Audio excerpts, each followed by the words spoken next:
This is the long-awaited 2025 Forester Hybrid, which delivers much-needed extra power and increased fuel efficiency. The 2025 Forester Hybrid should help Subaru better compete with hybrid versions of the Honda CR-V, Toyota RAV4, and the Kia Sportage. So today I'm going to test it and see how it goes.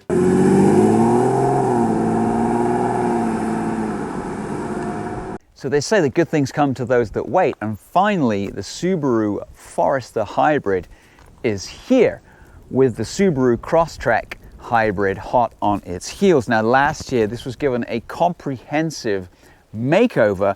Almost every body panel is different to the previous model, and they gave it these sort of squared off wheel arches here and here to give it a more rugged and outdoorsy look. They also added this bold new grille with these LED narrower headlights right here, and I like this color too, blends into nature. So this touring model gets a powered tailgate, and then because of its very boxy shape, you get a solid 27 cubic feet behind the seats and 69.1 if you fold those seats down. And then under here you get just a little bit of additional space as well. So what we really wanted was something with obviously more power, like a turbo, if you remember the old Forester XT. Unfortunately, Subaru did not go that way, so instead we get this brand new hybrid powertrain co-developed with Toyota. So this one combines a 1.1 kilowatt battery with an electric motor generator and a traction motor alongside this 2.5 liter flat 4 engine, which is typical of Subaru. This one produces a combined 194 horsepower. The old gas model had 180 horsepower, so you get a whopping 14 more horsepower in total. Now Subaru doesn't give us the torque figures, so we're not quite sure how much extra torque it produces. So this gas motor actually produces less than that 180 horsepower, 162 with 154 foot-pounds of torque. But those combined electric motors give you another 118 horsepower and 199 foot-pounds of torque. Obviously, fuzzy math gives you that total of 194 horsepower. On top of that, there's a new CVT, which is a lot smoother than the previous model and helps damp out a lot of the vibrations. The biggest benefit here is not necessarily more speed, but it's better fuel economy. So the non-hybrid model with the 19-inch wheels would get 28 miles to the gallon. The one with the 17 or 18-inch wheel set gets 29 miles to the gallon. All hybrids, regardless of what size wheels you have, get 35 miles to the gallon.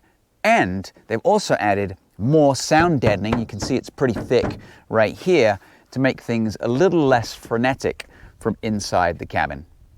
So the Forester Hybrid has an all-wheel drive transfer case, as in most Subarus, and that means all four wheels are always driven. This is unlike some rivals like the Toyota RAV4, which is essentially a front-wheel drive car, and then the electric motor, which is separated from the front section, kicks in when power is required.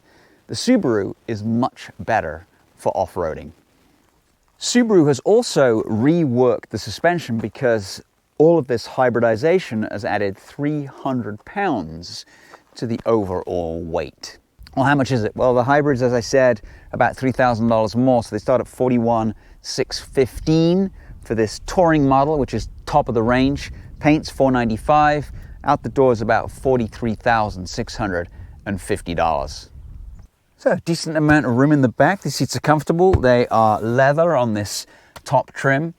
Got okay amounts of headroom, a little bit of storage space here. This seat's all the way back. Materials is of pretty decent quality. And then these two seats outboard are heated. You got power and vents in the middle. And then you also get a cup holder. Not too bad. The only thing I don't like is you can't recline the seats, but that's livable. Not bad at all in the front. It's more utility than luxury, but again, everything is solid, feels like it'll last for a long time, which is kind of what you expect with Subaru. Couple of changes. This seat now is 10-way. This one actually gets seat height, which is nice. Very nice steering wheel. Feels good in your hand, not too thick.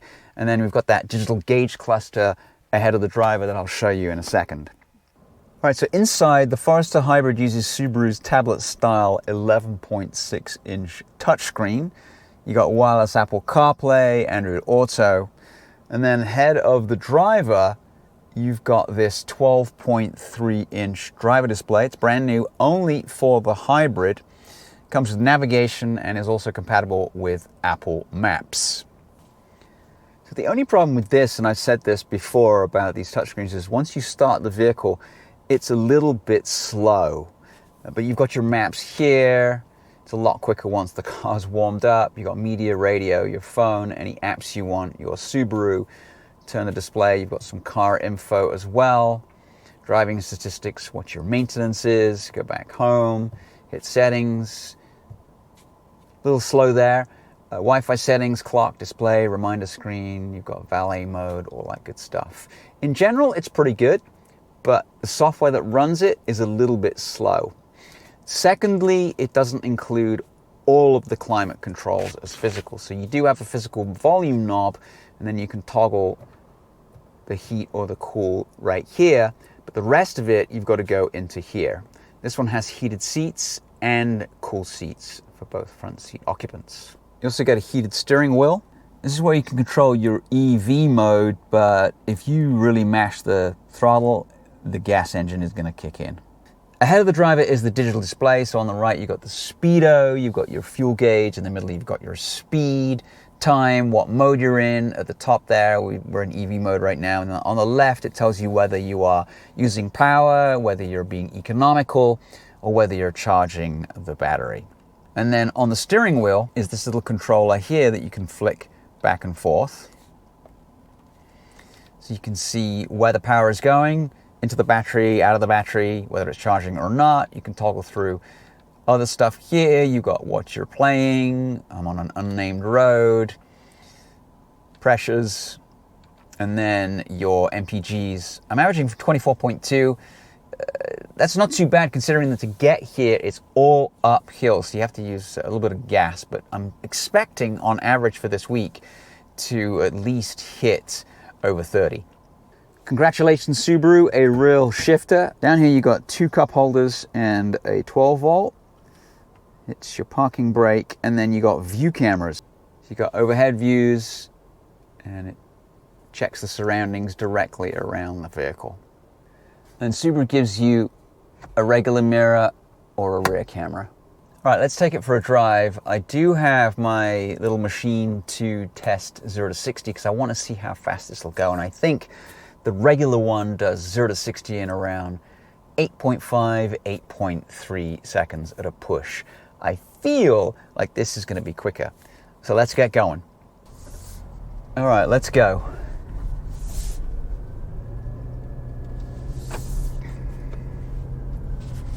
So it is very quiet in here, which is kind of what I would expect.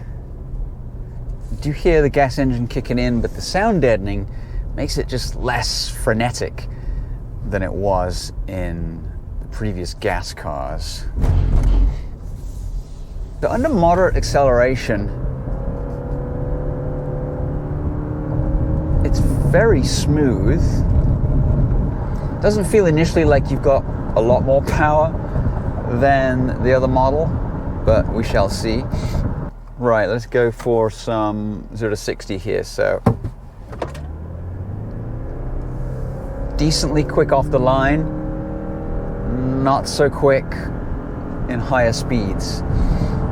So we got it from 0 to 60 in 8.6 seconds. That's slower than the non-hybrid by about 0.3 of a second, but it is quicker to 30 miles an hour, and the reason is the added weight. However, the electric motors do make it quicker off the line.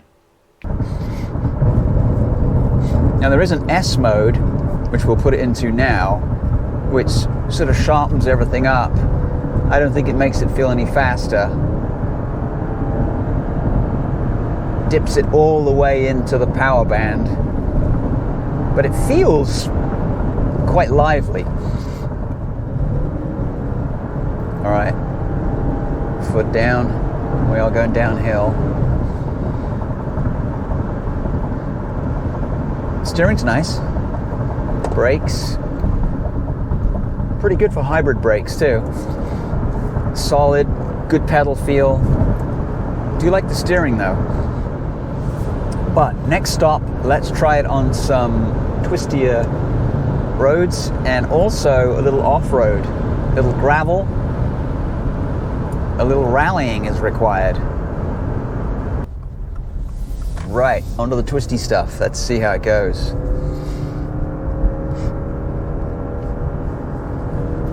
Probably not fast enough to get itself into trouble, but we'll see. So far, I kind of like the handling. Suspension's kind of firm. As I said, they've improved the suspension due to the additional 300 pounds of mass. Might be the reason why it isn't quicker than the gas version, or barely quicker.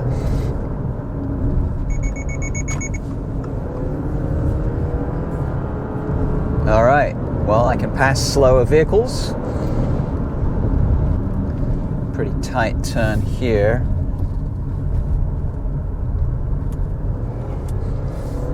Not bad. Like I said, it steers well. It's got a little bit of feel in the steering, but the all-wheel drive system as well comes into play.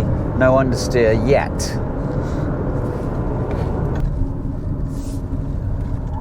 Oh, a little bit of a squeal from the Bridgestone Turanzas there.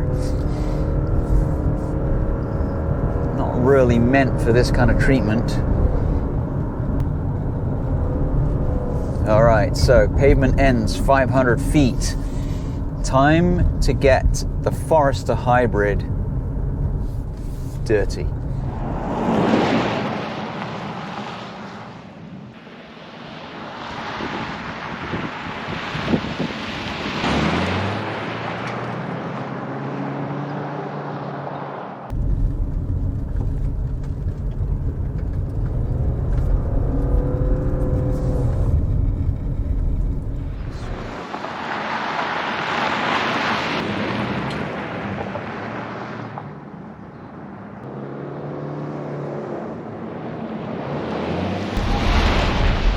Done around there.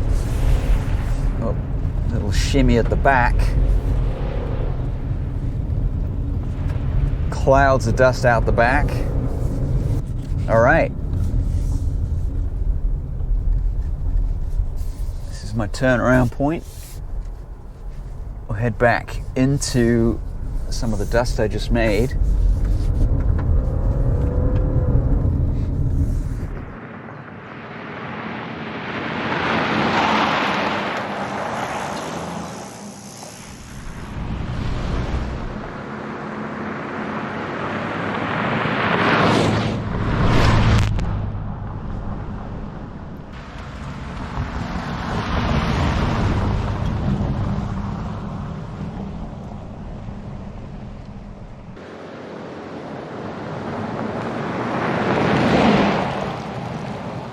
There's a lot to like here. It's certainly quieter to drive, either on the freeway or around town. It's zippier around town, anything up to 30 miles an hour.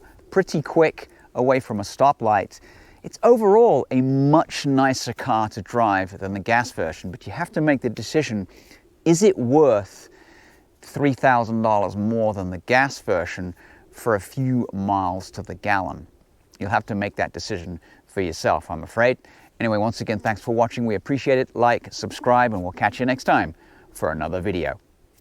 Out.